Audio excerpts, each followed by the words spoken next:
My father's murder was not right. In the same light, Dad had a full, wonderful, rewarding life. He had all that he had behind him. The pain of my 20-year-old son being murdered is a gaping wound that will never seal. My father was living in Granbury, retired out of the Air Force. Some 30-year-old individual had contacted them about purchasing their fifth wheel rig.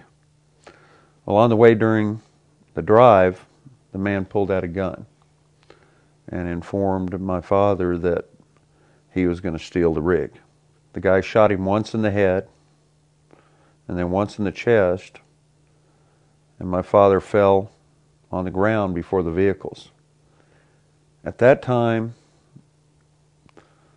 the man didn't pull my father out of the way or anything like that. He just jumped in the vehicle and proceeded to run over my father's legs.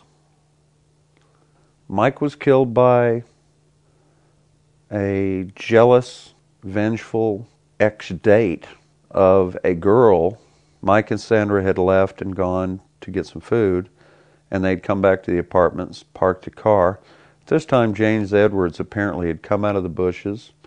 He was clad in all ninja gear, head to toe, all black. My son, Mike, had just started to get out of the vehicle when he started firing on Sandra.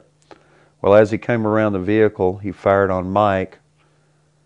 Mike fell to the ground. Then as he continued to circle around the vehicle, he shot Mike several more times, including a shot in the head.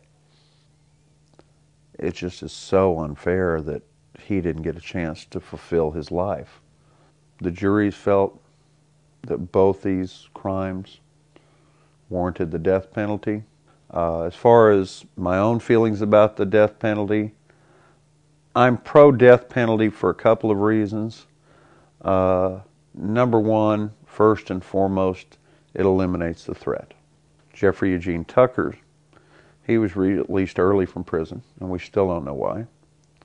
Had he served his full term, the crime of my father being murdered would not have occurred. As far as my own feeling about seeing a man die like that, it is terrible. It is just something that is just terrible. You realize there's a living, breathing person on that table, and after a few minutes, this person is dead by the hands of man. I feel it's important for me to be at the execution because I'm representing my son, and he can't look James Edwards in the eyes anymore. I can. I'm not wanting him to feel bad. I'm wanting him to die. But I want him to see my son's face before he dies.